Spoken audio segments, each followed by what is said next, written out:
नमस्कार दोस्तों, जय हिंद। स्वागत है आप सभी का आपके अपने YouTube चैनल सक्सेस विज्ञान में एक कदम सफलता की ओर। दोस्तों, लोअर पीसीएस में साइंस एंड टेक का काफ़ी अच्छा वेटेज है, क्योंकि 10 नंबर का वेटेज है। इसमें 10 नंबर का पूछा जाएगा। तो इस हिसाब से देखा जाए तो आपके सिलेक्शन में विज्ञान एवं प्रौद्योगिकी का काफ़ी ज़्यादा योगदान रहने वाला है। तो इसीलिए हम लोग अब करेंगे यूथ कंपटीशन टाइम्स की जो बुक है उसमें विज्ञान एवं प्रौद्योगिकी काफ़ी अच्छे से दिया गया है, तो वो कंप्लीट कराएंगे हम आपको। तो रोज़ 2 वीडियो इस पे आएगी, तो बारी बारी से करेंगे। आज हम लोग 2 चैप्टर करेंगे इसमें से, विज्ञान और प्रौद्योगिकी विकास, और दूसरा चैप्टर विज्ञान एवं प्रौद्योगिकी का दैनिक जीवन में अनुप्रयोग। ये 2 चैप्टर इस वीडियो में कंप्लीट होगा। टोटल 13 चैप्टर है इसमें से, तो आपका 5-6 दिन में पूरा कंप्लीट हो जाएगा। तो इसमें थियरी के साथ साथ क्वेश्चन भी दिए गए हैं, तो आपके लिए आसानी होगी। तो चलिए शुरू करते हैं। तो पहला चैप्टर करेंगे विज्ञान एवं प्रौद्योगिकी। पहला चैप्टर कौन सा है? विज्ञान और प्रौद्योगिकी विकास। तो ये हम लोग करेंगे, आराम से किया जाएगा, जिससे आपको समझ में भी आए और याद भी होता चले। क्या बताया गया है? विज्ञान एवं प्रौद्योगिकी का विकास एक ऐसी यात्रा है जो मानव सभ्यता के साथ साथ चली आ रही है। यह विकास मुख्य रूप से 4 प्रमुख चरणों में समझा जा सकता है और भारत की इस क्षेत्र में अपनी अलग और गौरवशाली भूमिका रही है। सबसे पहले देखते हैं प्राचीन काल, यानी सिंधु घाटी सभ्यता के मध्यकाल तक। प्राचीन काल में प्रौद्योगिकी कैसी थी? तो लगभग 7000 से 2500 ईसा पूर्व की सिंधु घाटी सभ्यता में ही शहर नियोजन, जैसा कि आप सभी लोग हिस्ट्री में पढ़े होंगे, शहर नियोजन जो है सिंधु घाटी सभ्यता में काफ़ी बढ़िया था। जल निकासी व्यवस्था भी काफ़ी अच्छी थी। मानकीकृत ईंटें भी वहाँ पे बढ़िया था, और तौल माप और धातु की उन्नत तकनीकें मौजूद थी। तो धातु निष्कर्षण की बात हो रही है यहाँ पे, उसकी उन्नत तकनीकें जो हैं उस समय भी मौजूद थी। यहाँ पे थोड़ा दिखाया गया है कुछ प्रमुख प्राचीन उपलब्धियाँ, तो इसमें थोड़ा देख लेते हैं। तो शून्य और दशमलव प्रणाली का विकास जो हुआ प्राचीन काल में हुआ। आयुर्वेद का व्यवस्थित रूप, चरक और सुश्रुत, चरक की चरक संहिता है और सुश्रुत की सुश्रुत संहिता। शल्य चिकित्सा में नाक की प्लास्टिक सर्जरी तक, यानी उस समय भी प्लास्टिक सर्जरी हो जाती थी, नाक की प्लास्टिक सर्जरी हुई थी। रसायन शास्त्र, धातु निष्कर्षण, रंगाई, औषध निर्माण, ये सारी चीज़ें इसके अंतर्गत आ गई। खगोल विज्ञान की बात करें तो पृथ्वी की गोलाकार आकार, सूर्य केंद्रित मॉडल के संकेत आर्यभट्ट ने दिया था। भौतिकी की बात करें तो 600 ईसा पूर्व के भारतीय दार्शनिक ने परमाणु एवं आपेक्षिकता के सिद्धांत का स्पष्ट उल्लेख किया है, यानी उस समय भी साइंस विकसित था। गणित की बात करें तो वैदिक साहित्य शून्य के कॉन्सेप्ट, बीज गणित की तकनीकों तथा फलन पद्धति, वर्गमूल, घनमूल के कॉन्सेप्ट से भरा हुआ है। खेल की बात करें तो शतरंज, लूडो, सांप सीढ़ी तथा ताश के खेलों का जन्म जो है प्राचीन भारत में ही हुआ था। ललित कला की बात करें तो वेदों का पाठ किया जाता था, जो सस्वर एवं शुद्ध होना आवश्यक था। इसके फलस्वरूप वैदिक काल में ही ध्वनि एवं ध्वनिकी का सूक्ष्म अध्ययन आरंभ हुआ। सिविल इंजीनियरिंग एवं वास्तुशास्त्र की बात करें तो मोहनजोदड़ो एवं हड़प्पा से प्राप्त नगरीय सभ्यता उस समय में उन्नत सिविल इंजीनियरिंग एवं आर्किटेक्चर के अस्तित्व को प्रमाणित करती है। तो आर्किटेक्चर भी वहाँ पे बढ़िया था। यांत्रिक एवं वाहन प्रौद्योगिकी, यान निर्माण एवं नौवहन की बात करें तो संस्कृत एवं पाली ग्रंथों में अनेक क्रियाकलापों के उल्लेख मिलते हैं। धातुकर्म, तो ग्रीक इतिहासकारों ने लिखा है कि 4वीं शताब्दी ईसा पूर्व में भारत में कुछ धातुओं का प्रगलन यानी स्मेल्टिंग की जाती थी। तो ये थोड़ा सा बताया गया इसके बारे में संक्षिप्त में। अब देखते हैं मध्यकाल और औपनिवेशिक काल, 1200 ईस्वी से लेके 1947 ईस्वी तक हम लोग देखेंगे इस दौरान क्या क्या हुआ।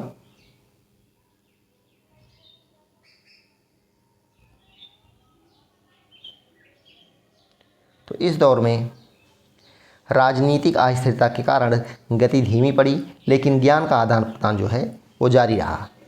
गणित और खगोल विज्ञान की बात करें तो अरबों के माध्यम से भारतीय गणित और खगोल ज्ञान यूरोप पहुंचा। अल ख्वारिज़मी ने अल ज़ब्र में भारतीय अंकों का उपयोग किया। इस क्षेत्र में मध्यकाल में भारत ने और भी तीव्र गति से जो है विकास किया। राजमहल का निर्माण, तो इस काल में निर्मित विभिन्न ऐतिहासिक स्मारक आज भी संपूर्ण विश्व के लिए आश्चर्यजनक हैं। इस संदर्भ में ताजमहल का उदाहरण जो है ये आवश्यक है।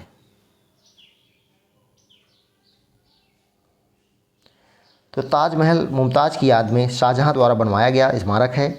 इस स्मारक का निर्माण उस्ताद ईसा ने किया था और उसके लिए श्वेत संगमरमर का प्रयोग किया गया था। इस इमारत की अनुकृति अथक प्रयत्न के बाद भी नहीं की जा सकी, यानी इसकी नकल जो है काफ़ी प्रयासों के बाद भी अभी तक नहीं हो पाई है। इसके अलावा ताजमहल की प्रमुख विशेषता है उसके प्रस्तर खंडों पर उकेरी गई आकृतियाँ, जो आधार से लेकर शीर्ष तक एक ही आकार की दिखती हैं। मुगल काल में फव्वारों के निर्माण एवं उसकी स्थापना की कला भी अत्यंत विकसित थी। अब यातायात व्यवस्था देखते हैं। यातायात व्यवस्था, तो यातायात व्यवस्था में भारतीयों द्वारा यातायात के क्षेत्र में अच्छी तकनीक का उपयोग किया जाता रहा है। सड़क परिवहन और नौ परिवहन तो अत्यंत विकसित तकनीक का प्रमाण प्रस्तुत करता है।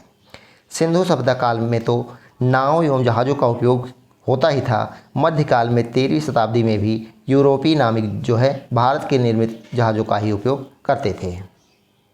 तो ये हो गया। भारत में सड़क निर्माण कला भी अत्यंत विकसित थी। सिंधु घाटी के नगरों में सड़कें एक दूसरे को समकोण पर काटती थी। मौर्य काल में सड़कों का लंबा जाल बिछाया गया था। मध्यकाल में अफगान शासक शेर शाह द्वारा निर्मित जो है ग्रैंड ट्रंक रोड जो है जैसा नमूना प्रस्तुत करता है। भारत में उसकी द्वितीयता नहीं है। तो मध्यकाल में अफगान शासक था शेर शाह, उसके द्वारा जीटी रोड जो है विकसित किया गया था। आगे देखते हैं शस्त्रास्त्रों का निर्माण, तो ये देखते हैं। तो भारत में शस्त्रास्त्रों के निर्माण की भी सुदीर्घ एवं समृद्ध परंपरा रही है। सैंधव काल में तो कोई उल्लेखनीय प्रमाण नहीं मिलता, किंतु वैदिक काल से लेकर वर्तमान काल तक इस क्षेत्र में व्यापक अनुसंधान हुए हैं। वैदिक साहित्य एवं परवर्ती साहित्य में वर्णित तीर, धनुष, कृपाण, कटार, परशु आदि शस्त्रास्त्र उच्च तकनीक को ही दर्शाते हैं। इसके बाद संचार एवं संपर्क की बात करें तो मुगलों के अंतिम शासक अदूरदर्शी थे और उत्तर मुगल काल में भारतीय जनता भी चेतना विहीन हो गई। इस काल में भारतीय जनजीवन में शिथिलता आने लगी। इस काल में भारत अंतर संपर्क जो है कम हो गया। तो ये चीज़ें रहीं। आगे देखते हैं। अब भारत में महत्वपूर्ण ऐतिहासिक वैज्ञानिक उपलब्धियाँ, ये देख लेते हैं। भारत में महत्वपूर्ण ऐतिहासिक वैज्ञानिक उपलब्धियाँ, तो लौह एवं इस्पात। लौह धातु का 2री शताब्दी ईसा पूर्व गंगा की घाटी में पता चला था। जंग मुक्त इस्पात भारत की खोज थी एवं शताब्दियों तक इसके उत्पादन में भारत का एकाधिकार रहा। तो जंग मुक्त इस्पात जो है भारत की खोज थी और शताब्दियों तक इसके उत्पादन में भारत का एकाधिकार बना रहा। अब जिंक की बात करें तो भारत का धातु विद्या में महत्वपूर्ण योगदान जिंक के आविष्कार एवं उसके प्रयोग के रूप में सामने आया। भारत ने जिंक आसवन की विधि खोजी, जिसमें धातु के वाष्पीकरण एवं संघनन द्वारा उसे शुद्ध रूप में जो है प्राप्त करना शामिल था। यह वैज्ञानिक खोज में मील का पत्थर जो है साबित हुआ। इसके बाद अभियांत्रिकी में देखते हैं तो भारत की स्वदेशी तकनीकें बहुत विशिष्ट एवं उच्च स्तर की थीं, जिसने पूरे विश्व के में जो है कुतूहल उत्पन्न कर दिया। भारत की हड़प्पा सभ्यता विश्व की प्राचीनतम सभ्यताओं में से एक थी। इसके अंतर्गत सिविल इंजीनियरिंग के कई नवोन्मेष हुए, जिनमें खुली एवं बंद जल पर अपवाह प्रणाली शामिल है। बहुमंजिला इमारतों की सीढ़ियाँ जो भी उसकी व्यवस्था थी। जल प्रबंधन की बात करें तो वैज्ञानिकों ने अनुमान लगाया कि प्राचीन एवं मध्यकाल भारत में 10 लाख से अधिक मानव निर्मित झीलें एवं तालाब थे, जिनमें वर्षा जल संचयन के साथ साथ सिंचाई एवं पेयजल आपूर्ति भी होती थी। कपड़ा की बात करें तो प्राचीन समय में भारतीय कपड़ा अपनी गुणवत्ता के लिए जाना जाता था एवं विश्व के विभिन्न देशों में निर्यात किया जाता था। यहाँ तक कि रोमन पुरालेखों ने कार्यालयी शिकायतें दर्ज की कि भारतीय कपड़ा आयात करने के कारण उनकी बड़ी मात्रा में नगद पूंजी जो है वो बाहर जा रही है। जहाजरानी की बात करें तो भारत में प्राचीन समय से ही समुद्री व्यापार जो है प्रचलन में था। दिक्सूचक कंपास एवं अन्य नेविगेशन उपकरण भारत के हिंद महासागर में यूरोप से पहले प्रयोग में आ चुके थे।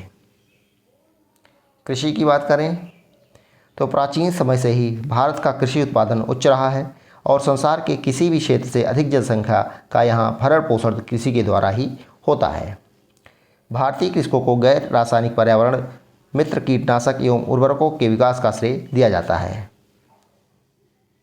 तो भारतीय कृषकों को गैर रासायनिक पर्यावरण मित्र कीटनाशक एवं उर्वरकों के विकास का जो है श्रेय दिया जाता है। प्राचीन भारत में भी कृषि अवशेष को भंडारित कर उसे सूखे के समय जो है प्रयोग किया जाता था। परंपरागत औषधि, तो आयुर्वेद वैदिक काल के दौरान विकसित हुआ तथा 5वीं शताब्दी ईसा पूर्व तक एक पूर्ण चिकित्सा विज्ञान के रूप में अस्तित्व में आया। परंपरागत औषध विज्ञान वर्षों बाद भली भांति जाना पहचाना जाने लगा एवं कई देश भारतीय औषधि पर अपना पेटेंट कराने का भरसक प्रयत्न कर रहे हैं। अब अगला है खगोल विज्ञान एवं गणित। तो खगोल विज्ञान एवं गणित में भारत ने यूरोप के से कई शताब्दी ईसा पूर्व विकास कर लिया था। भारतीय गणित का अभ्युदय वैदिक युग के व्यवहारों से हुआ है। शून्य दशमलव प्रणाली जैसे महत्वपूर्ण गणितीय अवधारणाएं जो हैं भारत में जन्मी एवं विकसित हुई।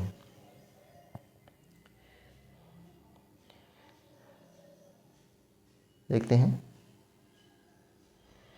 ब्रिटिश काल में आधुनिक विज्ञान की शुरुआत हुई लेकिन मुख्य रूप से ब्रिटिश हितों के लिए। तो ब्रिटिश काल में आधुनिक विज्ञान की शुरुआत हुई लेकिन वो ब्रिटिश हितों के लिए ही थी, भारत के लिए नहीं।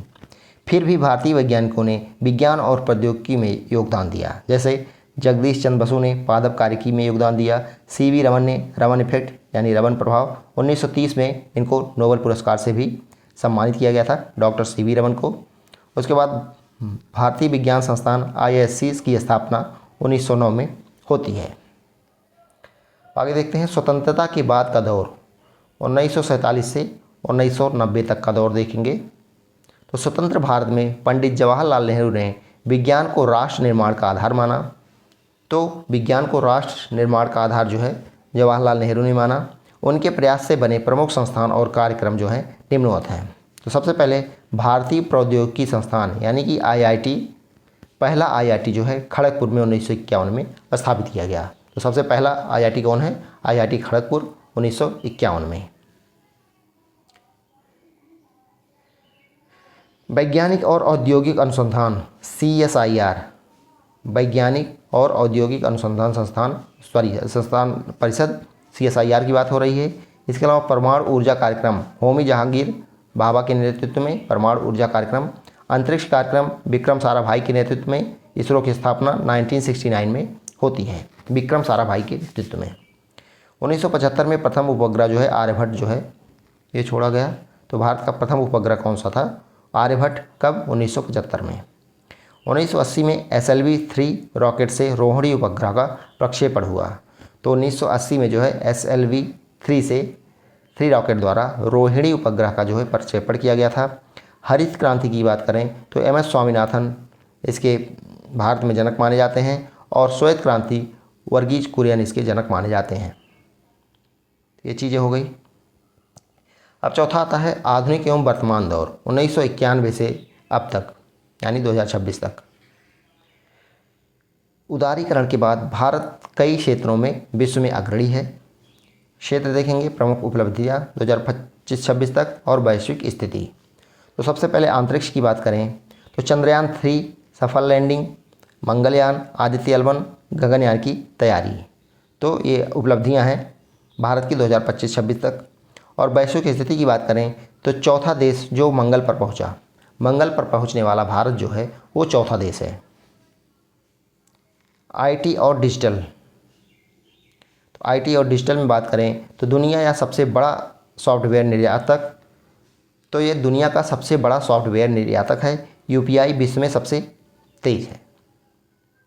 टॉप 3 IIT हब, तो टॉप 3 IT हब जैव और प्रौद्योगिकी या फिर टीका। तो कोवैक्सीन कोविशील्ड दुनिया का सबसे बड़ा टीका उत्पादक जो है भारत है। वैक्सीन उत्पादन में विश्व में नंबर 1 है भारत। ध्यान रखिएगा, डायरेक्ट क्वेश्चन पूछा जा सकता है। वैक्सीन उत्पादन में विश्व में कौन सा स्थान है भारत का? तो पहला स्थान है। रक्षा प्रौद्योगिकी की बात करें तो अग्नि 5, ब्रह्मोस, तेजस, DRDO की मिसाइलें। आत्मनिर्भर भारत की दिशा में ये कदम है। नैनो क्वांटम AI, तो राष्ट्रीय क्वांटम मिशन AI मिशन शुरू हुआ। उभरता हुआ वैश्विक प्लेटफॉर्म है। तो एक नज़र में हम लोगों ने क्षेत्र उपलब्धियां और वैश्विक स्थिति देखी भारत की। अब यहाँ पे देखते हैं, भारत ने विज्ञान एवं प्रौद्योगिकी के क्षेत्र में पिछले कुछ दशकों से में जो है अभूतपूर्व प्रगति की है। प्राचीन काल से लेकर आज के डिजिटल और स्पेस युग तक भारत ने कई क्षेत्रों में वैश्विक स्तर पर अपनी मजबूत पहचान बनाई है। जनवरी 2026 तक की स्थिति में देखें तो 2025 भारत के लिए विज्ञान प्रौद्योगिकी का एक ऐतिहासिक और गौरवपूर्ण वर्ष जो है रहा है। नीचे प्रमुख उपलब्धियों का क्षेत्रवार अवलोकन जो है दिया गया है। तो अंतरिक्ष क्षेत्र यानी स्पेस टेक्नोलॉजी के बारे में देखते हैं। तो इसरो ने 2025 में कई मील के पत्थर जो है हासिल किए। सबसे पहले शुभांशु शुक्ला के बारे में पढ़ते हैं। तो ये जो है पहले भारतीय अंतरिक्ष यात्री बने जो इंटरनेशनल स्पेस स्टेशन यानी ISS पे पहुँचे, शुभांशु शुक्ला। इस स्पाडेक्स मिशन, तो भारत इन स्पेस डॉकिंग करने वाला चौथा देश बना। तो भारत जो है इन स्पेस डॉकिंग करने वाला चौथा देश बना जो है स्पाडेक्स मिशन के तहत। चंद्रयान, आदित्य L1, गगनयान जैसी परियोजनाओं की निरंतर जो है प्रगति हो रही है। ये उपलब्धियां भारत को 21वीं सदी का प्रमुख स्पेस पावर बनाने की दिशा में महत्वपूर्ण कदम है। दूसरा है कृत्रिम बुद्धिमत्ता यानी AI, आर्टिफिशियल इंटेलिजेंस। तो भारत जेन AI ये क्या है? तो भारत का पहला सरकारी फंडेड घरेलू multi model large language model June 2025 में लॉन्च हुआ। तो भारत का पहला सरकारी फंडेड जो है भारत जेन AI घरेलू multi model large language model पर आधारित है, जो कि जून 2025 में लॉन्च किया गया। 22 भारतीय भाषाओं का ये समर्थन करता है, प्लस टेक्स्ट, स्पीच और इमेज समझने की क्षमता है इसके पास। तो डायरेक्ट क्वेश्चन पूछा जाएगा कितनी भाषाओं का समर्थन करता है, तो ये 22 भाषाओं का। इसके अलावा टेक्स्ट, स्पीच और इमेज समझने की भी इसमें क्षमता है। AI इंडस्ट्री 2025 तक 28.8 बिलियन US$ तक लगभग पहुंच चुकी है। तो 2025 तक AI इंडस्ट्री 28.8 बिलियन US$ तक लगभग पहुंच चुकी है। 2026 तक 10 लाख से ज़्यादा AI प्रोफेशनल्स की मांग का अनुमान है। अब तीसरा देखते हैं जैव प्रौद्योगिकी एवं स्वास्थ्य, बायोटेक्नोलॉजी एंड हेल्थ केयर। तो बायो इकोनॉमी 2030 तक 300 बिलियन US$ का लक्ष्य, किफ़ायती स्वास्थ्य तकनीकें, वैक्सीन डेवलपमेंट, कोवैक्सीन जैसी पूर्व सफलताओं का आधार। तो बायो इकोनॉमी जो है 2030 तक बात करें तो 300 बिलियन डॉलर तक का लक्ष्य रखा गया है। और CSIR द्वारा 2025 में medical innovation, climate resilient housing और डिफेंस टेक्नोलॉजी में ब्रेक थ्रू।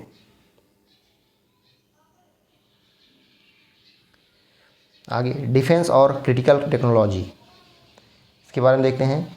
तो स्टील स्लैग टेक्नोलॉजी से दुनिया का पहला पोर्ट रोड हजीरा गुजरात। तो स्टील स्लैग टेक्नोलॉजी से में जो है दुनिया का पहला पोर्ट रोड जो है हजीरा गुजरात में है।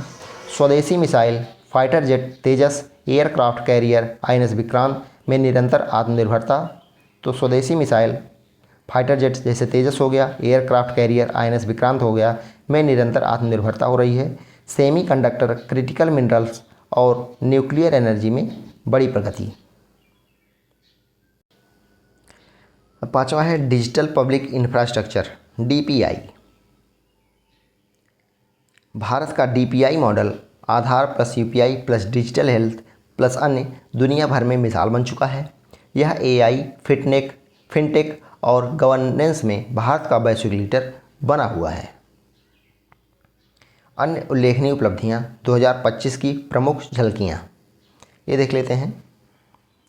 तो स्पेस के क्षेत्र में देखेंगे तो ISS पर पहला भारतीय प्लस स्पाडेक्स डॉकिंग, वैश्विक स्पेस लीडरशिप।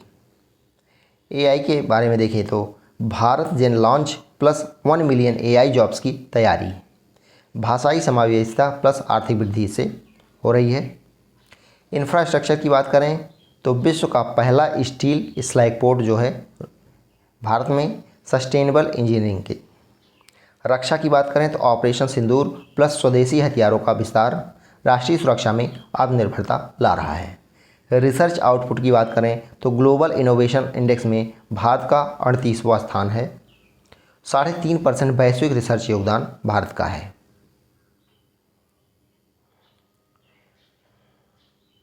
आज Bharat make in India, startup India, digital India और विकसित भारत @ 2047 के विजन के साथ विज्ञान एवं प्रौद्योगिकी में आत्मनिर्भरता और वैश्विक नेतृत्व की ओर तेजी से अग्रसर है।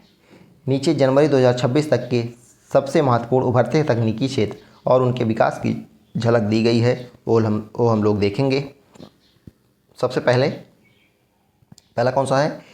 एजेंटिक एआई और एआई एजेंट्स, सबसे तेज़ी से बढ़ता क्षेत्र। एजेंटिक एआई और एआई एजेंट्स, ये जो है सबसे तेज़ी से बढ़ता हुआ क्षेत्र है। अब एआई सिर्फ जवाब नहीं देता बल्कि खुद निर्णय लेकर काम भी पूरा करता है। मल्टी एजेंट सिस्टम प्रोडक्शन में आ गए हैं। तो मल्टी एजेंट जो हैं सिस्टम प्रोडक्शन में आ गए हैं software development, logistics, customer support में बड़े पैमाने पर। ओपन सोर्स एआई में वैश्विक विविधता, खासकर चीनी मॉडल्स और बेहतर इंटरऑपरेबिलिटी। दूसरा है AI backbone plus intelligent everything. 2026 का मूल मंत्र है AI backbone plus intelligent everything. तो लगभग हर सॉफ्टवेयर, क्लाउड, एंटरप्राइज सिस्टम में एआई बैकबोन बन चुका है। Intelligent apps, intelligent operations, intelligent devices. Edge AI, tiny ML, हर छोटे बड़े डिवाइस में एम्बेडेड एआई जैसे स्मार्ट सेंसर से लेकर घरेलू उपकरण तक सभी में एम्बेडेड एआई आ रहा है। तीसरा है ऑटोनॉमस रोबोटिक्स और सेल्फ ड्राइविंग का विस्तार। तो रोबोटैक्सी सेवाएं अब यूरोप, जर्मनी, अन्य देशों में शुरू हो चुकी हैं। फैक्ट्री में पूरी तरह ऑटोनॉमस वाहन और रोबोट आम हो रहे हैं। अमेजन जैसे दिग्गजों ने 10 लाख प्लस रोबोट डिप्लॉय जो है कर दिए हैं। क्लीन एनर्जी और न्यूक्लियर रिवाइवल। तो स्मॉल मॉड्यूलर रिएक्टर, एसएमआर और अगली पीढ़ी के न्यूक्लियर रिएक्टरों का तेज विकास खासकर चीन और अमेरिका में हो रहा है। सोडियम बेस्ड बैटरी बड़े पैमाने पर प्रोडक्शन में CATL जैसी कंपनियों द्वारा हो रहा है। तो ये पूरे विश्व के बारे में बताया जा रहा है। एआई डेटा सेंटर की भारी बिजली मांग, nuclear plus molten salt technology का जोर है। स्पेशल कंप्यूटिंग और XR, AR, VR अब सिर्फ गेमिंग नहीं, काम, शिक्षा, डिजाइन, हेल्थ केयर में भी मुख्य धारा बन गई है। मेटा, एप्पल और अन्य कंपनियों के नए हेडसेट 2026 में और सस्ते प्लस शक्तिशाली हो रहे हैं। अब 2026 के टॉप ट्रेंड्स संक्षेप में एक नज़र में देखते हैं हम लोग।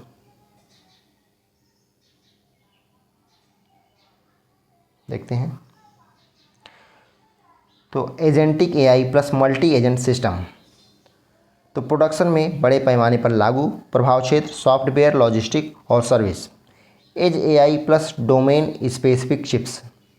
तो ये हर डिवाइस में बुद्धिमत्ता प्रदान करते हैं। IoT यानी internet of things, automotive, smart home. Robotaxi and autonomous system. तो यूरोप प्लस एशिया में कॉमर्शियल सर्विस शुरू हो गई है। परिवहन, लॉजिस्टिक प्रभाव क्षेत्र है इसका। Next gen nuclear plus sodium batteries.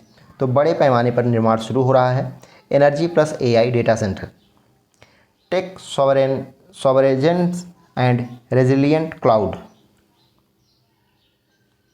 तो देश विदेश क्लाउड प्लस सप्लाई चेन सुरक्षा, सरकार और बड़े उपयोग जो है इसके प्रभाव क्षेत्र हैं। Spatial computing XR। तो मुख्य धारा में प्रवेश, शिक्षा, हेल्थ केयर, मनोरंजन के क्षेत्र में। विज्ञान प्रौद्योगिकी के विकास के कारण विभिन्न क्षेत्रों में होने वाले परिवर्तन। तो विज्ञान एवं प्रौद्योगिकी के विकास के कारण विभिन्न क्षेत्रों में होने वाले परिवर्तन ये हम लोग देखेंगे। तो सबसे पहले औद्योगिक क्रांति। औद्योगिक क्रांति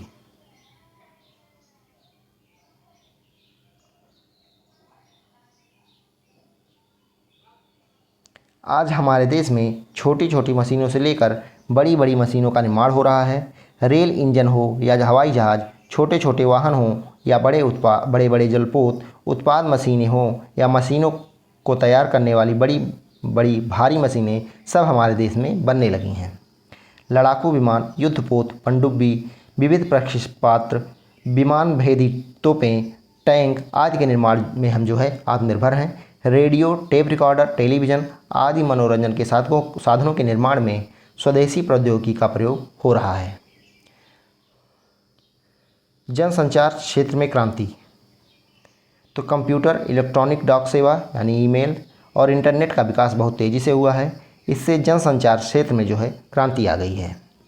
कंप्यूटर की बात करें तो कंप्यूटर एक इलेक्ट्रॉनिक मशीन है जिससे अनेक उपयोगी एवं जटिल कार्य सरलता से संपन्न किए जा सकते हैं। व्यापक स्तर पर कंप्यूटर उपयोग रेल आरक्षण, आंकड़ों का रखरखाव, गणना, टाइप आदि अनेक प्रकार के कार्य करने में किया जा रहा है।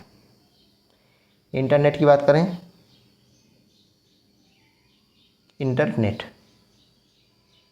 तो यह कंप्यूटर की नवीनतम प्रणाली है। विश्व के हजारों छोटे छोटे कंप्यूटर नेटवर्क टेलीफोन लाइन से जोड़ दिए जाते हैं। टेलीफोन लाइन की सहायता से जुड़े कंप्यूटर नेटवर्क को इंटरनेट कहते हैं। इसकी सहायता से हम कैमरे में बैठे विश्व के विभिन्न देशों तथा किसी भी विषय से संबंधित सूचनाएं एवं आंकड़े जो है पल भर में प्राप्त कर सकते हैं और उनका संग्रह भी कर सकते हैं। अब इलेक्ट्रॉनिक डाक सेवा, ईमेल, इलेक्ट्रॉनिक डाक सेवा की बात करें ईमेल की, तो यह कंप्यूटर एवं इंटरनेट आधारित संचार की महत्वपूर्ण युक्ति है। इसके द्वारा कृत्रिम उपग्रहों के माध्यम से अन्य देशों के कंप्यूटरों को सूचना, संदेश आदि का आदान प्रदान किया जा सकता है। यह एक देश से दूसरे देश को संदेश भेजने का सबसे सस्ता साधन भी है। कृषि की बात करें तो जनसंख्या विस्फोट से भूमि पर दबाव बढ़ा है, जिसके कारण खाद्यान्न की समस्या मानव के लिए एक विशेष प्रकार की चुनौती के रूप में खड़ी हुई है। किंतु कृषि क्षेत्र में वैज्ञानिक आविष्कारों जैसे ट्रैक्टर, अच्छे प्रकार के हल, ट्यूबवेल, कीटनाशक दवाओं, उन्नत कोटि के बीज, रासायनिक उर्वरकों आदि के प्रयोग से कृषि उपज में जो है पर्याप्त वृद्धि हुई है। ईंधन की बात करें तो पेड़ की सूखी पत्तियां, गोबर से तैयार उपले, लकड़ी, कोयला और मिट्टी का तेल आदि बहुत पहले से ईंधन के प्रमुख स्रोत हैं। इनके प्रयोग में बहुत अधिक समय और श्रम लगता है। वर्तमान में पेट्रोल, डीजल, खाना पकाने की गैसें जैसे एलपीजी जैसे ईंधन का बड़े पैमाने पर उत्पादन हो रहा है। एक स्थान से दूसरे स्थान तक इनके आवागमन के जो है उत्तम साधन भी उपलब्ध हैं।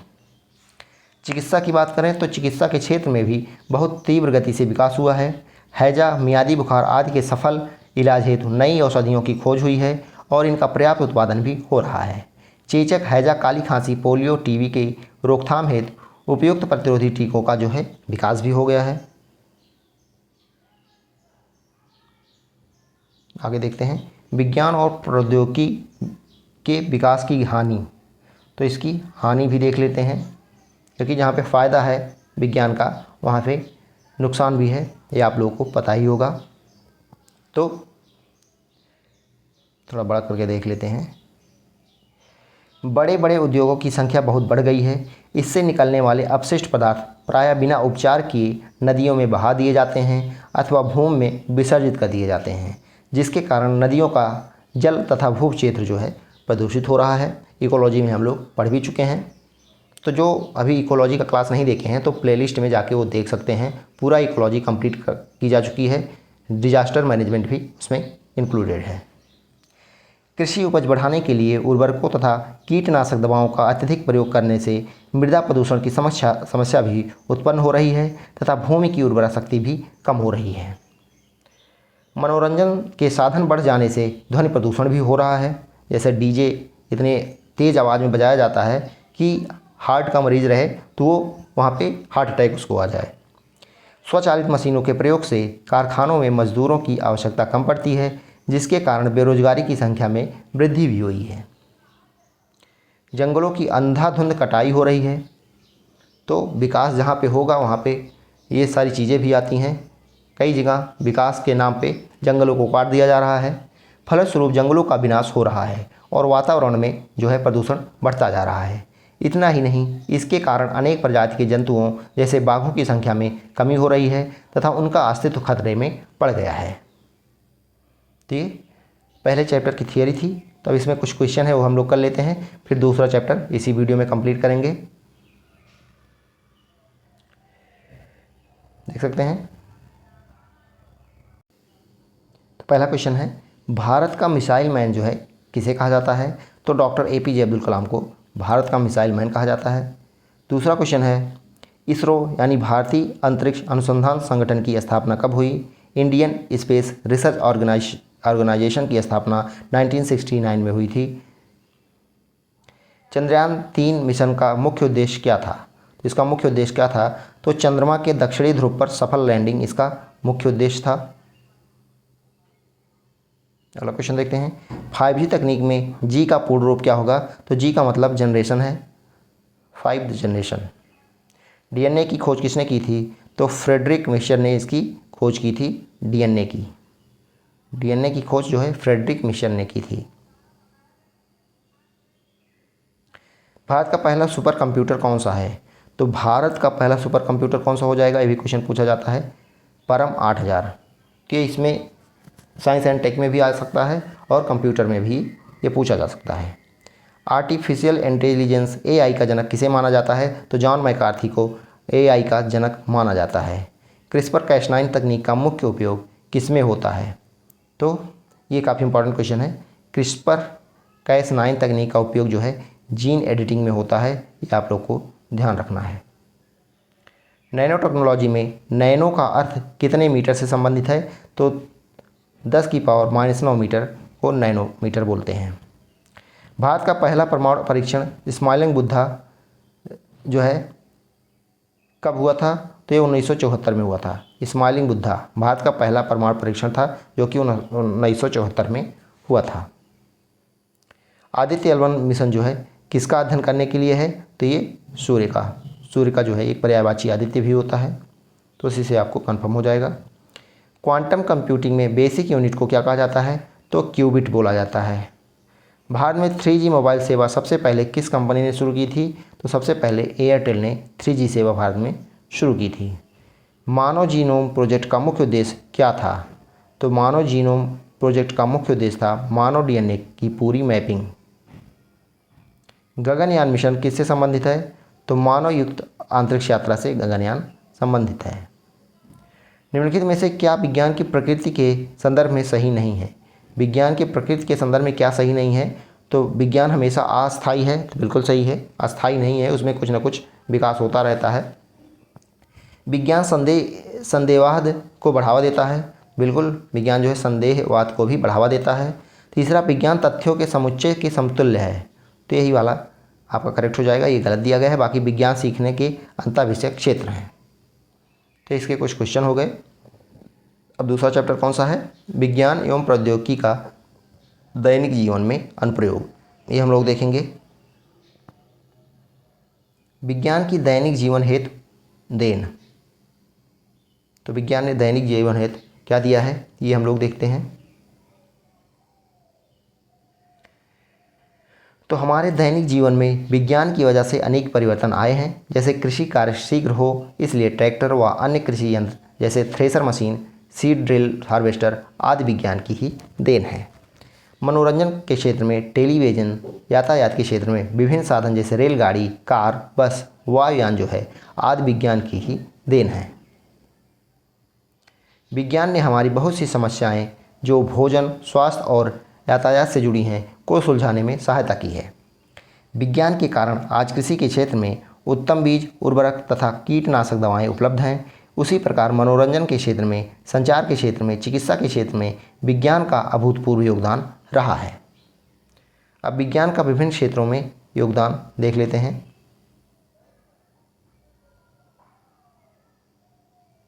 तो ये हम लोग देखेंगे।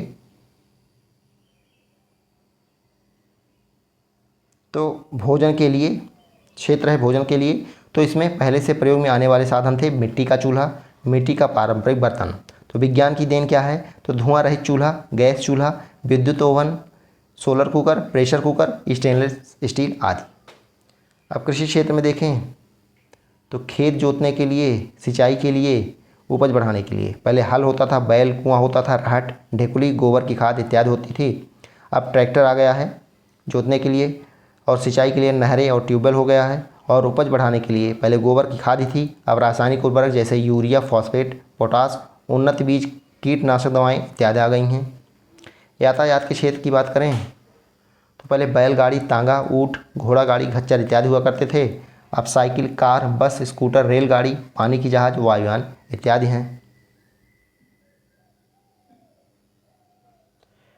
मनोरंजन के क्षेत्र में पहले नाटक, नौटंकी, बिरहा, कठपुतली नृत्य इत्यादि होता था। अब transistor, TV, cinema, CD, video game इत्यादि आ गए हैं। संचार के क्षेत्र में बात करें तो संदेशवाहक और डाक सेवा थी पहले। अब telephone, mobile, fax, email, computer, Telegram, internet आदि आ गया है। चिकित्सा के क्षेत्र में तो नाड़ी देखकर अनुमान लगाया जाता था पहले। जड़ी बूटी तथा झाड़ फूँक द्वारा इलाज होता था, जबकि अब के समय में चिकित्सा ने काफ़ी विकास कर लिया है। तो मलमूत्र तथा खून परीक्षण, एक्सरे, अल्ट्रासाउंड द्वारा जो है इलाज किया जाता है। शिक्षा के क्षेत्र में बात करें तो विद्यालयों या कॉलेजों में शिक्षकों द्वारा पारंपरिक ढंग से अध्ययन होता था। अब ओवरहेड प्रोजेक्टर, कंप्यूटर तथा इंटरनेट द्वारा दूर क्षेत्र में स्थित छात्र को शिक्षण प्रदान किया जाता है। अंतरिक्ष खोज में जो है अब चंद्रयान 1, मंगलयान का जो है सफल परीक्षण हो चुका है। तो ये रेशा के बारे में बताया गया है। किसी प्राकृतिक या कृत्रिम पदार्थों से निर्मित पहले तंतु को रेशा कहते हैं। पतले तंतु को जो है रेशा कहते हैं। किसी प्राकृतिक या कृत्रिम पदार्थों से निर्मित पतले तंतु को रेशा कहा जाता है। या कपास, जूट, फ्लैक्स, नारियल, ऊन, रेशम, कागज, पेड़ों की छाल, पॉलिएस्टर, नायलॉन, रेयॉन, एक्रेलिक तथा कई अन्य सामग्रियों से निर्मित हो सकते हैं। साधारणतः पतले तंतु को ही रेशा कहा जाता है। इन रेशों का प्रयोग जो है वस्त्र निर्माण में होता है। रेशा यानी कि फाइबर। तो प्राकृतिक रेशे नेचुरल फाइबर्स और संश्लेषित रेशे कृत्रिम रेशे। तो प्राकृतिक रेशे में आ जाएगा पादप रेशे, खनिज रेशे और जांतव रेशे। पादप रेशे में कपास, जूट, फ्लैक्स, नारियल इत्यादि आ गया। और जांतव रेशे में यानी जंतुओं द्वारा जो प्राप्त होते हैं वो ऊन आ गया। रेशम यानी कि सिल्क आ गया। संश्लेषित रेशे या फिर कृत्रिम रेशे में नायलॉन आ गया, रेयॉन आ गया, पॉलिएस्टर आ गया और एक्रेलिक आ गया। रेशों का वर्गीकरण। तो रेशों का वर्गीकरण जो है दो प्रकार से किया जाता है। पहला प्राकृतिक रेशे, दूसरा संश्लेषित रेशे। तो वह रेशे जो हमें प्रकृति प्रदान करती है उसे हम प्राकृतिक रेशे कहते हैं। प्राकृतिक रेशे जो है 3 प्रकार के होते हैं। तो प्राकृतिक रेशे के बारे में पहले हम लोग पढ़ लेते हैं। तो एक पादप रेशे होते हैं, प्लांट फाइबर्स। तो वह रेशे जो हमें पेड़ पौधों या वनस्पतियों से प्राप्त होते हैं, जैसे कॉटन, लाइनन, कोपाक, जूट, फ्लैक्स इत्यादि। खनिज रेशे मिनरल फाइबर। तो वह रेशे जो खनिज पदार्थों से निर्मित होते हैं उन्हें खनिज रेशा कहा जाता है, जैसे सोना, चांदी, एस्बेस्टॉस आदि। जांतव रेशे यानी कि जो जंतुओं से प्राप्त होते हैं, एनिमल फाइबर। तो जंतुओं से प्राप्त किए जाने वाले रेशों को जांतव रेशे कहते हैं। ये रेशे भेड़, बकरी अथवा याक से प्राप्त होते हैं। रेशम के फाइबर रेशम कीट के कोकून से जो है प्राप्त किए जाते हैं। संश्लेषित रेशों की बात करें तो वह रेशे जो मनुष्य या मानव द्वारा कृत्रिम रूप से बनाया जाता है उसे संश्लेषित रेशे कहते हैं, जैसे रेयॉन हो गया, नायलॉन, टेरिलीन, डेक्रॉन, टेरिन आदि।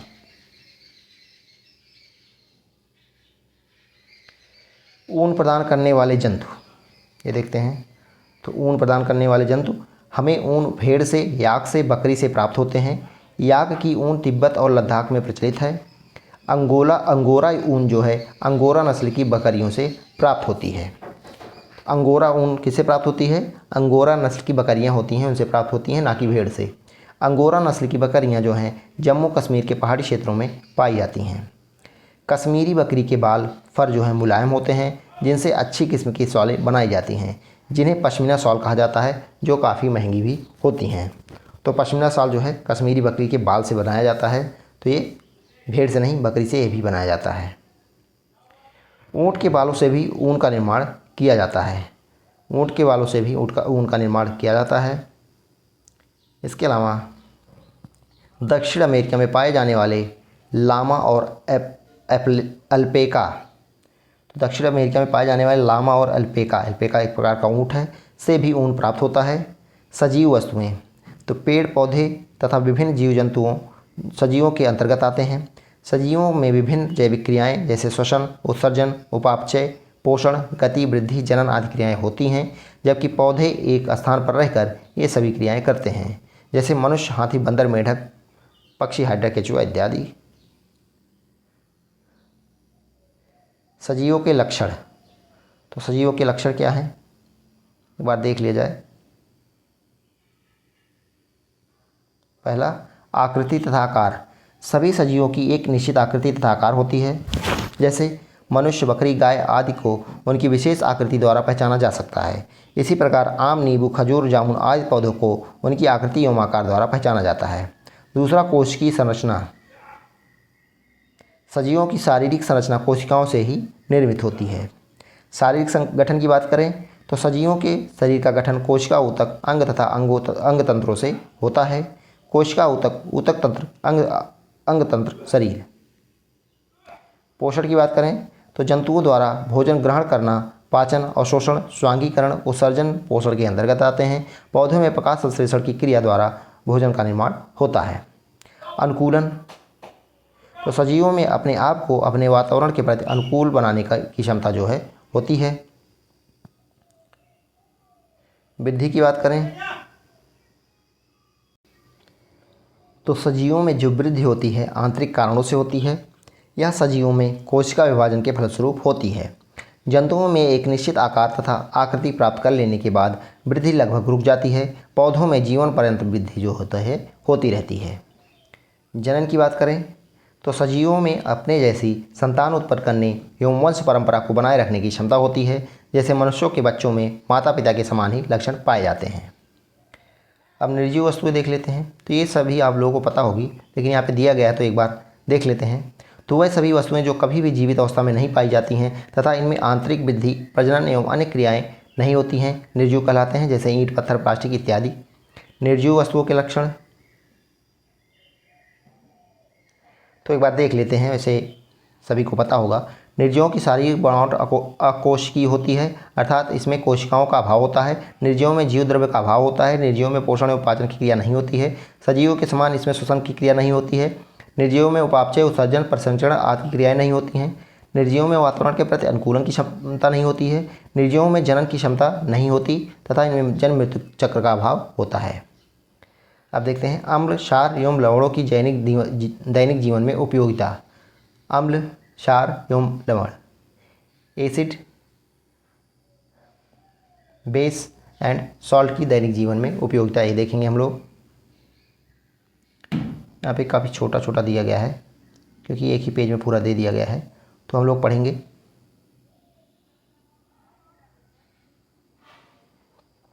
तो अम्ल, क्षार, लवण। तो सल्फ्यूरिक अम्ल, सल्फ्यूरिक एसिड देखेंगे तो व्यापारिक नाम इसका है गंधक का अम्ल, इसको गंधक का अम्ल बोलते हैं। औद्योगिक उपयोग इसका होता है तो उर्वरकों जैसे अमोनियम सल्फेट के निर्माण में, बैटरियों के निर्माण में, रंग, कागज, कपड़े आदि उद्योग में।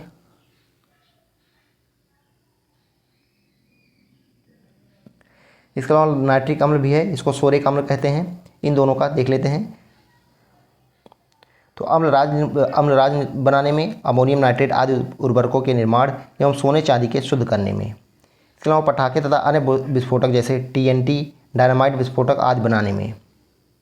हाइड्रोक्लोरिक अम्ल देखें तो नमक का अम्ल इसे बोलते हैं। टॉयलेट की सफाई में घरेलू उपयोग में आता है ये। क्लोरीन निर्माण में भी इसका उपयोग किया जाता है।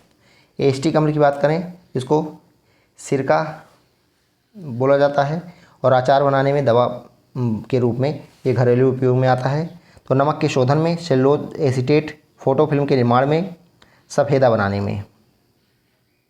सोडियम हाइड्रोक्साइड की बात करें तो कास्टिक सोडा इसे कहा जाता है। घरेलू काम में, बर्तनों में सफाई में इसका यूज होता है। साबुन निर्माण में इसका औद्योगिक उपयोग किया जाता है। कैल्शियम ऑक्साइड की बात करें तो ये चूना इसका व्यापारिक नाम है। घरों की पुताई में और घरेलू उपयोग में इसका उपचार में इसका उपयोग होता है। अमोनिया निर्माण में, आयरन के निष्कर्षण में इसका प्रयोग किया जाता है। सोडियम क्लोराइड की बात करें तो कॉमन सॉल्ट इसको कहा जाता है। भोजन में नमक के रूप में होता है, ORS घोल में होता है। इसका औद्योगिक उपयोग जो है क्लोरीन निर्माण में और साबुन उद्योग में भी इसका उपयोग होता है। सोडियम कार्बोनेट की बात करें तो धावन सोडा इसको बोला जाता है। कपड़ों की धुलाई में ये घरेलू उपयोग, और औद्योगिक की बात करें तो कांच के निर्माण में, जल कठोरता दूर करने में इसका उपयोग किया जाता है।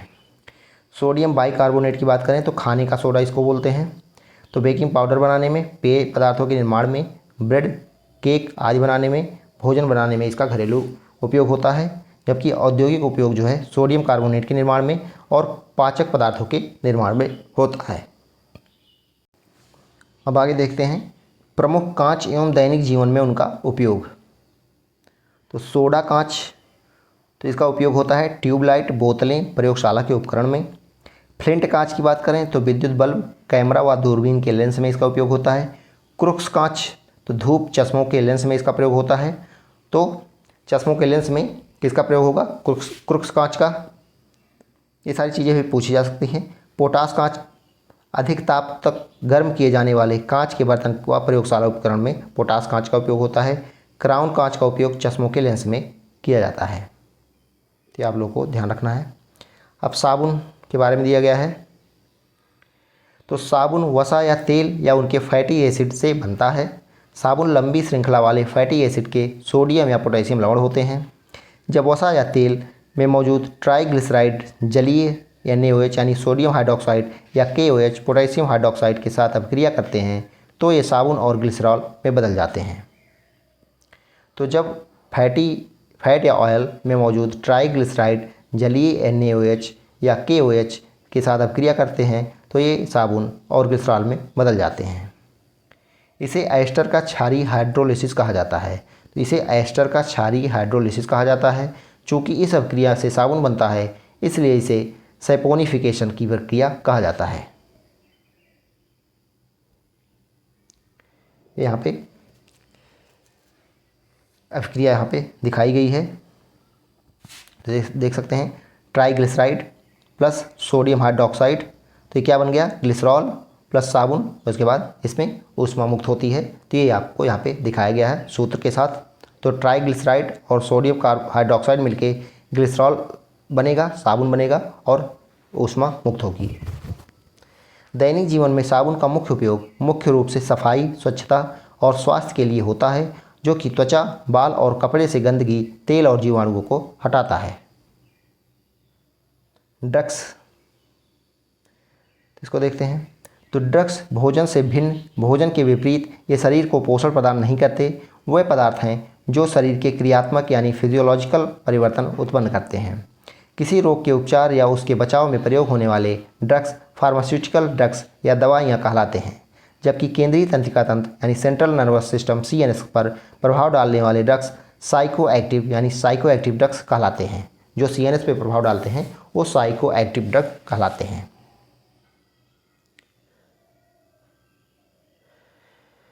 फार्मास्यूटिकल ड्रग्स, तो कुछ फार्मास्यूटिकल ड्रग्स के बारे में हम लोग पढ़ लेते हैं। एंटासिड, काफ़ी प्रयोग होता है इसका। तो एंटासिड ऐसे रसायन होते हैं जो पेट में अतिरिक्त अम्ल बन जाने की वजह से होने वाली जलन को कम करते हैं। पेट में अतिरिक्त अम्ल बन जाने के कारण जलन और दर्द होता है, जो कई बार अल्सर का रूप भी ले लेता है। इसे कई बार अम्लता या एसिडिटी की समस्या भी कहा जाता है। एसिडिटी के लिए मुख्यतः सोडियम बाइकार्बोनेट या बेकिंग सोडा और एल्यूमिनियम मैग्नीशियम हाइड्रोक्साइड का उपयोग किया जाता है। तो एसिडिटी के लिए क्या क्या उपयोग किया जाता है? सोडियम बाइकार्बोनेट या फिर बेकिंग सोडा और एल्यूमिनियम मैग्नीशियम हाइड्रोक्साइड का उपयोग किया जाता है। हालांकि एसिडिटी के लिए आवश्यकता से अधिक सोडियम बाइकार्बोनेट इस्तेमाल करने पर पेट में अम्ल की मात्रा घटने के स्थान पर बढ़ जाती है। तो सोडियम बाइकार्बोनेट का इस्तेमाल अगर ज़्यादा कर लें तो पेट में अम्ल की मात्रा घटने के स्थान पर बढ़ने लगती है। इसलिए एसिडिटी को दूर करने के लिए धातुओं के ऑक्साइड यानी मेटल ऑक्साइड का उपयोग किया जाने लगा है। धातुओं के ऑक्साइड घुलनशील नहीं होते और ना ही पेट में अम्ल की मात्रा बढ़ाते हैं। हालांकि इन रसायनों से भी केवल एसिडिटी के लक्षणों को नियंत्रित किया जा सकता है। एसिडिटी के मूल कारण पर ये रसायन प्रहार नहीं करते। एंटासिड के रूप में प्रयोग होने वाली इनो सोडियम बाइकार्बोनेट तथा साइट्रिक एसिड का मिश्रण होती है। तो एंटासिड के रूप में जो इनो प्रयोग की जाती है वो सोडियम बाइकार्बोनेट और साइट्रिक एसिड का जो है मिश्रण होती है। हिस्टामीन रसायन की खोज के बाद अति अम्लता यानी हाइपर एसिडिटी और अम्लता से निपटने में काफ़ी मदद मिली है। H2 हिस्टामीन के चलते ही पेट में पेप्सिन और हाइड्रोक्लोरिक अम्ल जो है स्रावित होते हैं।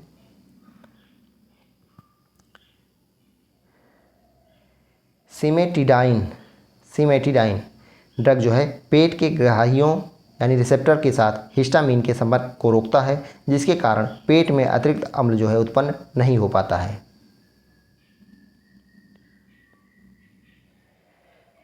प्रतिहिस्टामीन, एंटीहिस्टामीन। तो हिस्टामीन एक प्रकार का बेसोडायलेटर यानी वैसोडायलेटर होता है जो रक्त नलिकाओं को चौड़ा कर देता है।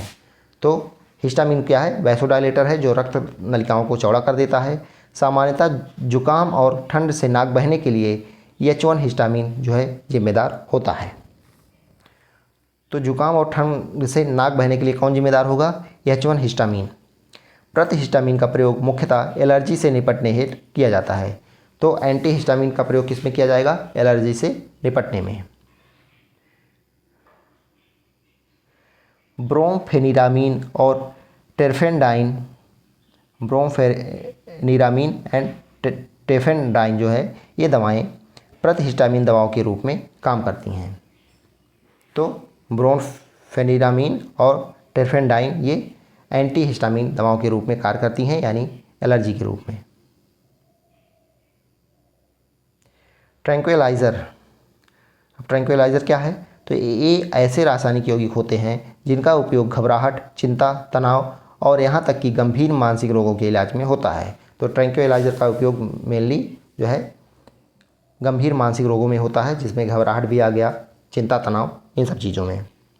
ये रसायन तनाव या चिंता से राहत प्रदान कर रोगी की मनोदशा को सकारात्मक बनाए रखते हैं। नींद की दवाइयों में अनिवार्य रूप से ये रसायन होते हैं। तो जो नींद की दवाई होती हैं उनमें ये रसायन होते हैं ट्रैंक्विलाइज़र।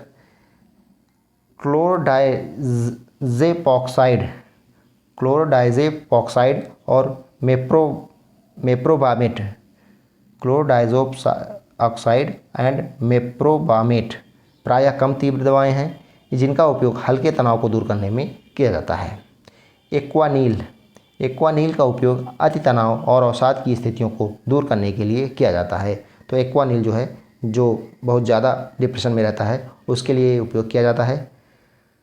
बारबिट्यूरिक एसिड के विभिन्न व्युत्पन्न यानी डेरिवेटिव्स हिप्नोटिक प्रभाव के होते हैं। तो बारबिट्यूरिक एसिड जो होता है इसके विभिन्न डेरिवेटिव जो होते हैं हिप्नोटिक प्रभाव के होते हैं।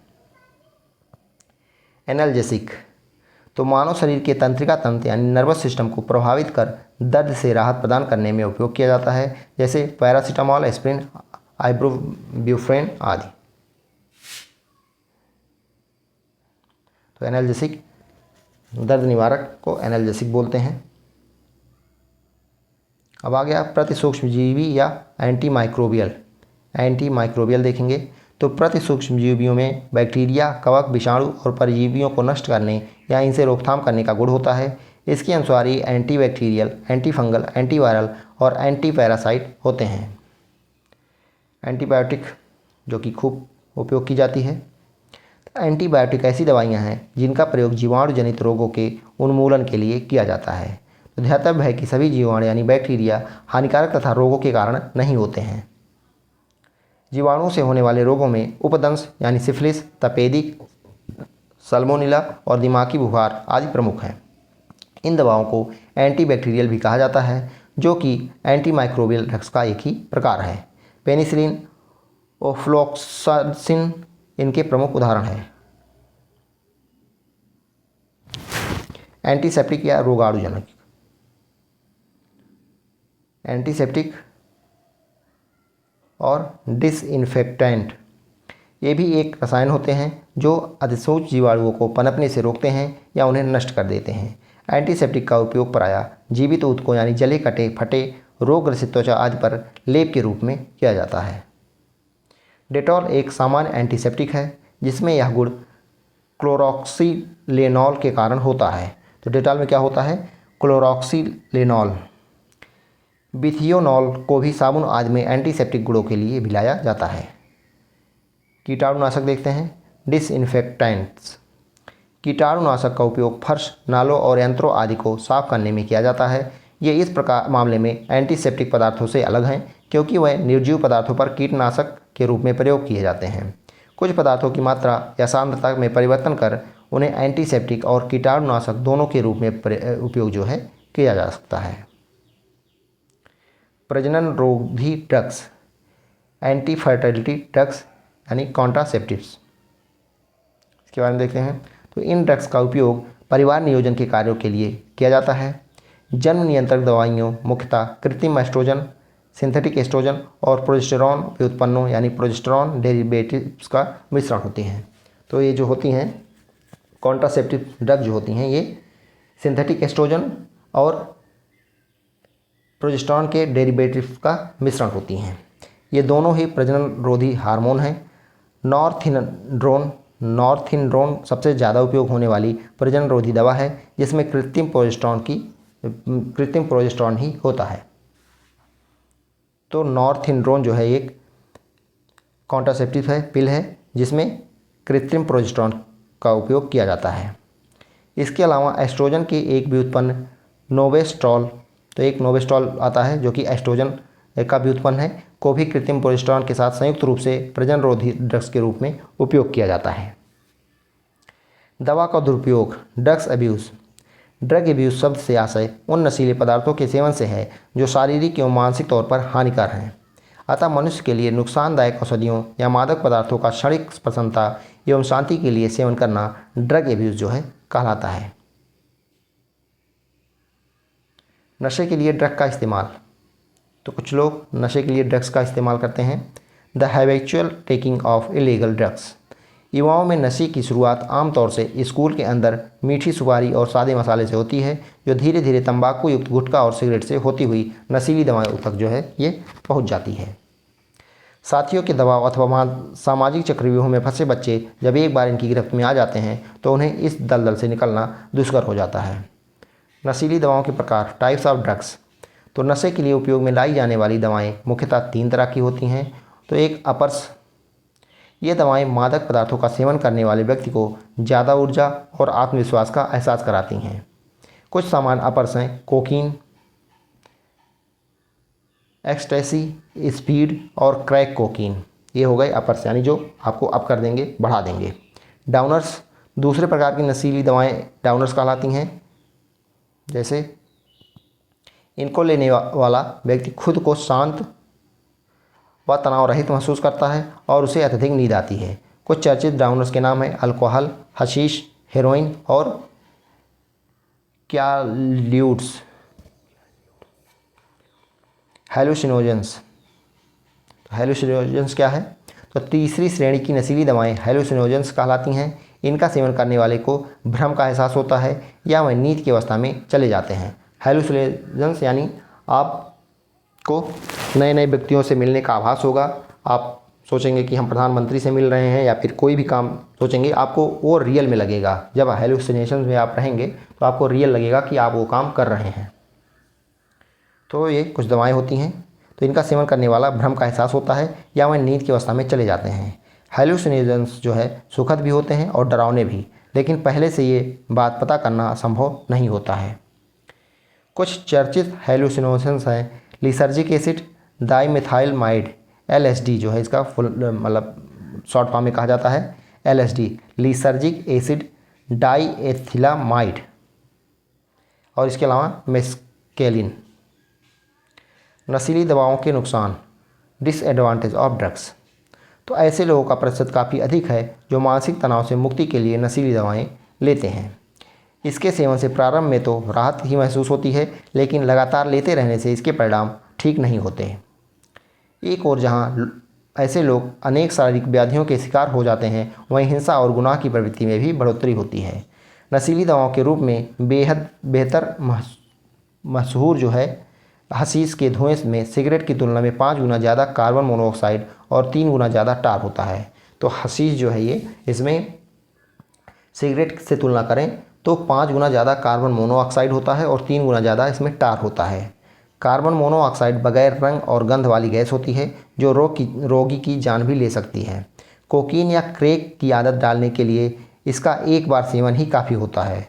अगर कोकीन का आपने एक बार सेवन कर लिया तो एक बार सेवन से ही आपकी आदत इसमें पड़ जाएगी। इसलिए भाइयों, कोई भी इन सब चीज़ों में मत फंसना, क्योंकि काफ़ी ख़राब चीज़ें होती हैं ये सब, ड्रग्स वगैरह और शराब, जो भी ख़राब चीज़ें हैं इनसे दूर रहिए। तो इसकी ज़रूरत से ज़्यादा मात्रा लेने पर हार्ट अटैक की आशंका होती है, जिससे व्यक्ति की मौत भी हो जाती है। देखते हैं बॉलीवुड में या फिर नेता नगरी में नए नए लोगों की मौत होती रहती है। तो ज़्यादातर इसी सब चीज़ों के कारण होती है, क्योंकि वो लोग कोकीन ड्रग लेते रहते हैं, तो हार्ट अटैक अचानक से हो जाता है। नशीली दवाओं के सेवन से व्यक्ति को बहुत ही गंभीर किस्म का डिहाइड्रेशन, शरीर में पानी की कमी हो सकता है। इनके अलावा इसके सेवन से किडनी की बीमारी या अवसाद भी होता है।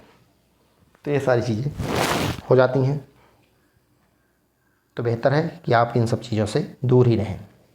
नशीली दवाएं रोगी के निर्णय लेने की क्षमता पर असर डालती हैं। इनकी वजह से रोगी असुरक्षित एवं संबंध बनाने का जोखिम उठा लेते हैं, जिससे एड्स की संभावनाएं भी बढ़ जाती हैं। अब भोज्य पदार्थों में रसायन, केमिकल्स इन फूड्स। फलों के परिरक्षण, उनकी पोषकता और उनकी चमक बढ़ाने के लिए उसमें कई प्रकार के रसायन डाले जाते हैं। इन्हें फूड एडिटिव्स कहते हैं। तो इनको क्या बोलते हैं? फूड एडिटिव्स कहा जाता है। फलों में निम्न प्रकार के फूड एडिटिव्स डाले जाते हैं: विभिन्न रंगों हेतु रसायन, फ्लेवर और स्वीटनर्स, फैट इमल्सन और स्टेबलाइजिंग एजेंट, एंटीऑक्सीडेंट और परिरक्षक। खनिज, विटामिन और अमीनो अम्लों जैसे पोषक तत्वों के अलावा किसी भी फूड एडिटिव में कोई पोषक तत्व नहीं होता है। बाकी सभी फूड एडिटिव भोज्य पदार्थों की कृत्रिम आयु बढ़ाने के लिए उपयोग किए जाते हैं। खाद्य पदार्थों या दवाओं हेतु रंग कण, colouring agent for food and drugs. खाद्य पदार्थों या पेय पदार्थों व दवाओं को रंग प्रदान करने हेतु विभिन्न डाई, पिगमेंट या रंग का प्रयोग किया जाता है। ये विभिन्न रूपों यथा द्रव, पाउडर, जेल या पेस्ट में उपलब्ध हैं। सामान्यतः दो प्रकार के वर्गों में कलरिंग एजेंट को रखते हैं: प्राकृतिक रंगकण और रासायनिक रंगकण। तो प्राकृतिक में कैरोटीनॉइड, लाइकोपीन, कार्माइन, हल्दी इत्यादि। रासायनिक रंगकण में तो रेड लेड हो गया, Pb3O4 red lead, vermilion, SgS को वर्मिलियन बोलते हैं, कॉपर आर्सेनेट इत्यादि। कृत्रिम sweetening agent, artificial sweetening agents देते हैं। तो सुक्रोज जैसे प्राकृतिक स्वीटनिंग एजेंट में काफ़ी मात्रा में कैलोरी होती है, इसलिए अब प्राकृतिक स्वीटनिंग एजेंट की बजाय कृत्रिम स्वीटनिंग एजेंट का उपयोग अधिक होता है। इनमें सुक्रोज की तुलना में मिठास अधिक होती है, परंतु ये कम कैलोरी प्रदान करते हैं। कुछ सामान्य कृत्रिम स्वीटनिंग एजेंट, तो कृत्रिम स्वीटनर यहाँ पे दिए गए हैं। तो चीनी की तुलना में मिठास में कितना है? तो एरिटेम जो है काफ़ी प्रयोग होता है, इसमें 2000 गुना अधिक होती है मिठास चीनी की तुलना में, 2000 गुना। सुक्रोज की बात करें, सुक्रालोज, तो ये चीनी से 320 से 1000 गुना इसमें अधिक मिठास होती है।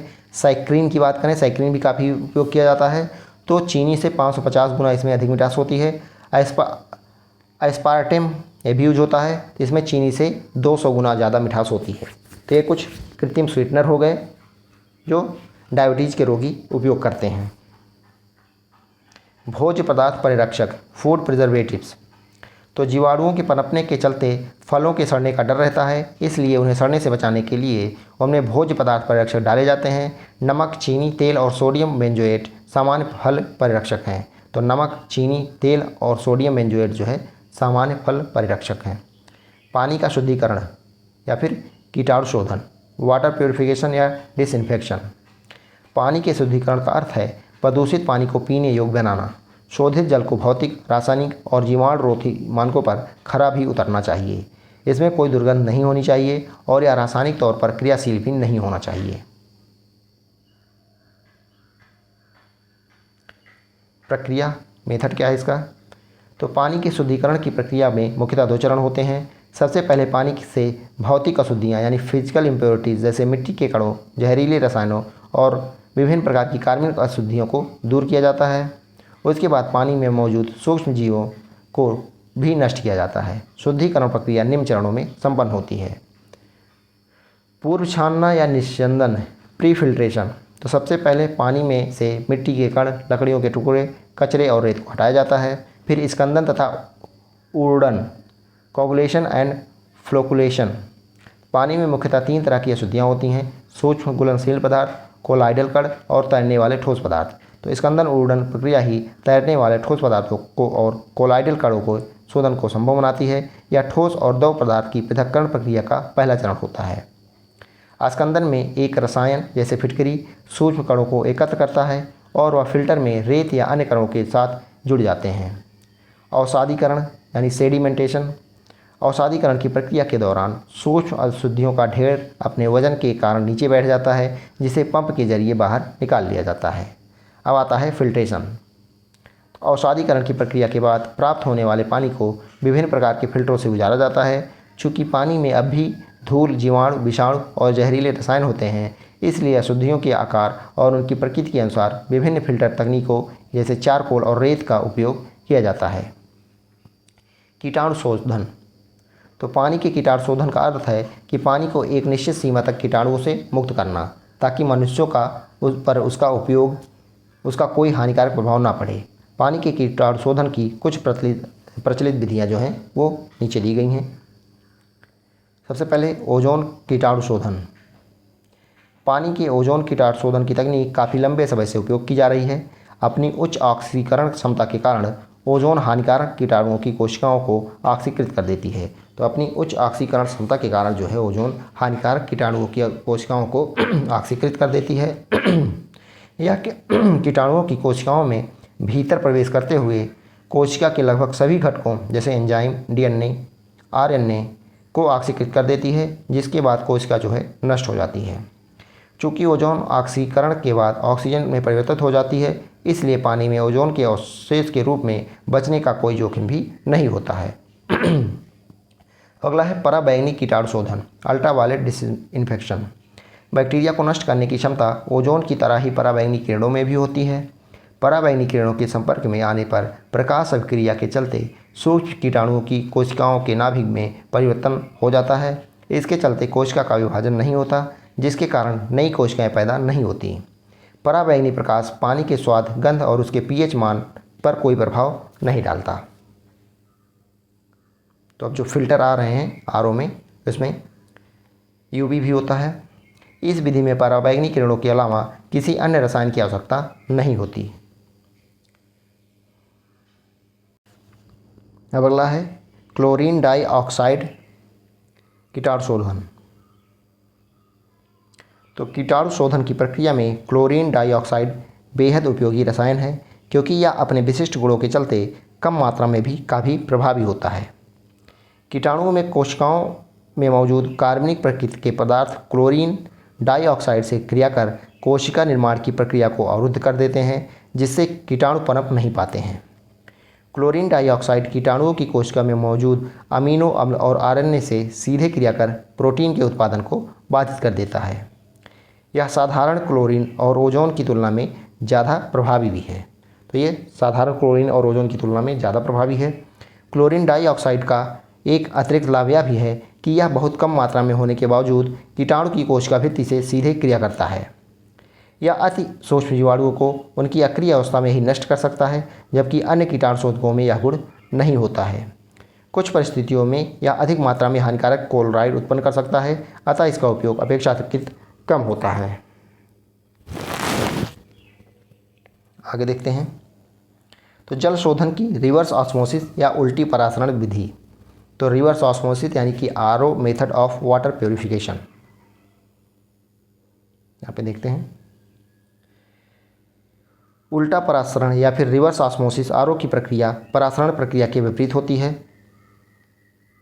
इसमें परासरण प्रक्रिया के कारण बहने वाले पानी की दिशा में परिवर्तन हो जाता है, जिसके चलते पानी अर्धपारगम्य झिल्ली से होकर अधिक सांद्रता वाले घोल से कम सांद्रता वाले घोल की ओर गति करने लगता है। From more concentration to less concentration. वैसे नॉर्मल परासरण में क्या होता है, लेस कंसंट्रेशन से मोर कंसंट्रेशन की तरफ, लेकिन इसमें उल्टा होता है।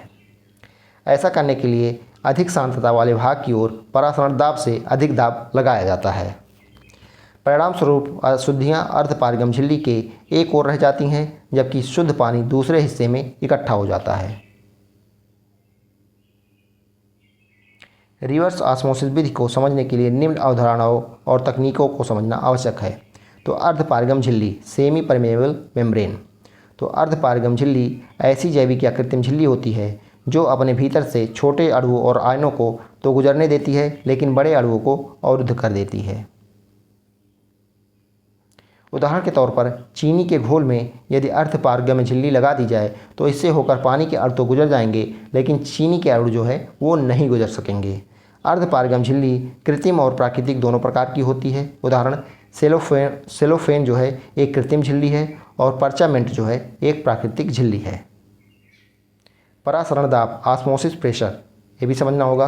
अर्धपारगम झिल्ली के माध्यम से जल को कम सांद्रता वाले घोल से अधिक सांद्रता वाले घोल में जाने से रोकने हेतु लगाया गया दाब परासरण दाब कहलाता है।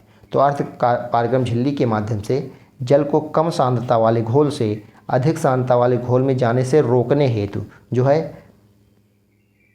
लगाया गया जो दाब परासरण दाब जो है कहलाता है। आरओ या रिवर्स ऑस्मोसिस विधि का व्यवहारिक उपयोग। तो हाल के समय में रिवर्स ऑस्मोसिस विधि के आधार पर काम करने वाले आरओ संयंत्रों ने घरों में काफ़ी लोकप्रियता हासिल की है। हालांकि इस विधि से प्राप्त होने वाला जल काफ़ी शुद्ध होता है, लेकिन अब इन संयंत्रों के दुष्प्रभावों के संदर्भ में भी जानकारी ने चताया है। आरओ विधि के लाभ, एडवांटेज ऑफ आरओ पहले देखते हैं। तो आरओ विधि द्वारा साफ पानी में हानिकारक लवण होने की आशंका बहुत कम हो जाती है। यह पेयजल को साफ करने का उच्च स्तरीय तरीका है। आरओ विधि पानी को 5 चरणों में साफ करती है और उसे गंदगी, धूल, हानिकारक लवणों आदि से मुक्त कर शुद्ध मीठा पानी बनाती है। आरओ विधि से पानी से आर्सेनिक, फ्लोराइड जैसे विषाक्त तत्वों को अलग करना संभव हो गया है। आरओ विधि के नुकसान क्या हैं? तो इसके कुछ डिसएडवांटेज भी हैं। आरओ विधि पानी से कई ऐसे तत्वों जैसे कैल्शियम और मैग्नीशियम को भी पृथक कर देती है जो शारीरिक और मानसिक विकास के लिए अत्यंत आवश्यक होते हैं। इस बात की पुष्टि स्वयं विश्व स्वास्थ्य संगठन यानी WHO ने भी की है। आरओ विधि से शुद्धिकृत होने के बाद लगभग 70% जल जो है व्यर्थ हो जाता है। इस व्यर्थ जल में आर्सेनिक और अन्य अशुद्धियाँ मिली होती हैं जो वापस जाकर भूमिगत जल को विषैला बना देती हैं। तो ये कुछ डिसएडवांटेज हो गए। आगे देखते हैं माइक्रोवेव ओवन या सूक्ष्म तरंग चूल्हा। माइक्रोवेव ओवन ये देखते हैं। तो माइक्रोवेव ओवन एक रसोई घर उपकरण है जो कि खाना पकाने और खाना गर्म करने के काम आता है। सिद्धांत इसका क्या है? तो माइक्रोवेव गैर आयनित विकिरण होता है जो विद्युत चुम्बकीय तरंगों के रूप में संचारित होता है। माइक्रोवेव ओवन में मैग्नेट्रॉन नाम की एक वैक्यूम ट्यूब होती है। तो माइक्रोवेव ओवन के अंदर मैग्नेट्रॉन नाम की एक वैक्यूम ट्यूब होती है। इस ट्यूब से लगभग 2.45 गीगाहर्ट्ज़ आवृत्ति की माइक्रोवेव निकलती है। जब माइक्रोवेव किसी पोलर मॉलिक्यूल जैसे जल, वसा या शुगर के संपर्क में आती है तो अणुओं में घूर्णन होता है जिस कारण वह एक दूसरे से टकराते हैं। चूँकि तापमान गतिज ऊर्जा से संबंधित है इसलिए उसमें वृद्धि होती है। अतः माइक्रोवेव ओवन में खाना पकाने या गर्म करने हेतु इन पोलर मॉलिक्यूल का होना आवश्यक है। माइक्रोवेव ओवन के लाभ। तो माइक्रोवेव ओवन केवल खाने को ही गर्म करता है, कंटेनर और आसपास की हवा को नहीं। तो माइक्रोवेव एक गैस स्टोव की तुलना में खाना गर्म करने के लिए बहुत कम समय लेता है। अमेरिकी ऊर्जा दक्षता एजेंसी ने एक शोध में पाया है कि माइक्रोवेव ओवन गैस स्टोव की तुलना में ऊर्जा का प्रयोग करने में तो निश्चित रूप से बेहतर होते हैं, हालांकि इलेक्ट्रिक हीटिंग या इंडक्शन कुकिंग की तुलना में यह उतने कुशल नहीं है।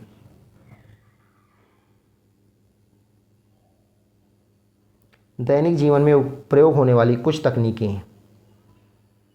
ये देख लेते हैं। तो हैप्पी फोर्क। तो हैप्पी फोर्क क्या है? तो जल्दी खाना खाने से हमारे पाचन तंत्र पर खराब प्रभाव पड़ता है। हैप्पी फोर्क एक इलेक्ट्रॉनिक फोर्क है जो हमारे तेज खाना खाने के तरीके को अपनी निगरानी में रखता है तथा हमें इसके लिए लाइट जलाकर या वाइब्रेट होकर अलर्ट करता है जिससे हम अपना खाना धीरे धीरे अच्छे से चबाकर खाएं। इसके इस्तेमाल से मोटापे की समस्या का निदान व पाचन तंत्र को स्वस्थ रखा जा सकता है। स्पेस मंकी ये क्या है? तो वर्तमान में अपने डाटा को सुरक्षित रखने के साथ साथ इस तक कहीं से भी पहुंचना अत्यंत महत्वपूर्ण है। इसमें स्पेस मंकी का यह नाम जो है उपकरण रिमोट डाटा सेंटर से क्लाउड डेटा स्टोरेज लेता है। स्पेस मंकी नाम का यह उपकरण रिमोट डेटा सेंटर से क्लाउड डेटा स्टोरेज लेता है और आपके घर या ऑफिस तक पहुंचाता है। इसके प्रयोग से सर्वर लोड या नेटवर्क थ्रेट की समस्या से छुटकारे के साथ साथ विभिन्न ऑनलाइन डेटा स्टोरेज कंपनियों में एक सीमित डेटा स्टोर करने की दिक्कत से भी छुटकारा मिलता है। स्पेस मंकी एक सुरक्षित विकल्प है जो आपको डेटा तक पहुंचने की रिमोट सुविधा उपलब्ध कराता है। अब स्मार्ट घड़ी आ गया, स्मार्ट वॉच। दैनिक जीवन में कम्युनिकेशन यानी संचार के साथ साथ वास्तविक समय में अपडेट रहने की आवश्यकता समय की मांग है। यह एक रिस्ट वॉच है जो स्मार्टफोन की सभी महत्वपूर्ण जानकारियां रिस्ट वॉच में संचालित कर देती है। अतः स्मार्टफोन अब हर जगह ले जाए बिना इसकी जानकारी हर समय उपलब्ध रहेगी।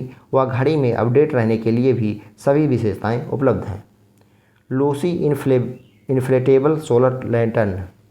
लूसी इन्फ्लेटेबल सोलर लैंटर्न, तो यह एक हल्का वाटरप्रूफ पोर्टेबल सोलर लालटेन है। यह सौर ऊर्जा से चार्ज होती है। यदि आप इसे 8 घंटे चार्ज करते हैं तो यह न्यूनतम 6 से 12 घंटे तक रोशनी उपलब्ध कराती है। 8 घंटे चार्ज करके आप 6 से 12 घंटे इसकी रोशनी ले सकते हैं। Non fungible tokens NFTs. कोई भी चीज़ जिसे डिजिटल रूप में बदला जा सकता है वह एनएफटीज़ का हो सकती है। तो कोई भी चीज़ जिसे डिजिटल रूप में बदला जा सकता है वो नॉन फंजिबल टोकन्स यानी एनएफटीज़ हो सकती है।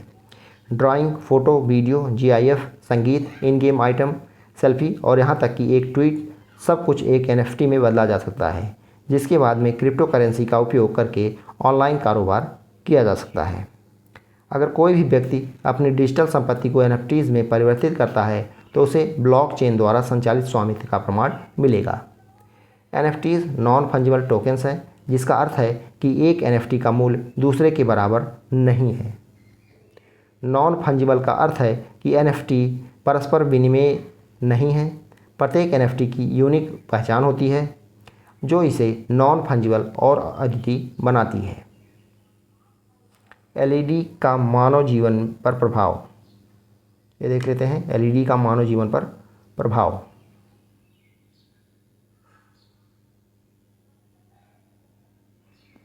तो एलईडी की खोज को लगभग 50 से अधिक वर्षों का समय हो गया था, लेकिन एलईडी प्रकृति में केवल एक रंग यानी मोनोक्रोमेटिक यानी केवल लाल और हरे रंग की एलईडी में उपलब्ध थी। नीले रंग की एलईडी का आविष्कार नहीं किया गया था, जिसके कारण सफ़ेद एलईडी का निर्माण संभव नहीं था। चूँकि सफ़ेद एलईडी केवल 3 प्राथमिक रंगों लाल, हरे और नीले के संयोजन से ही बनाई जा सकती है, इसलिए नीली एलईडी के निर्माण के लिए नोबल वैज्ञानिकों द्वारा गैलियम नाइट्राइड का उपयोग किया जाना एक महत्वपूर्ण कदम साबित हुआ।